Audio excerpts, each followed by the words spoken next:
bashoen aztarnak segituz haien itzaka oskatuz noten zinezko kolorea onartuz haien guduak aipatuz horrela iraun dezake gure herriko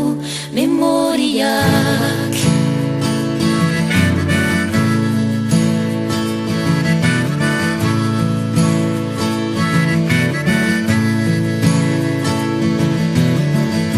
Esaldien erritmoa kondatu itzen erran naia ulertu pentsa molde ezberdinak aztertu idea berri bat sortu gure arbasoen aztarnak segitu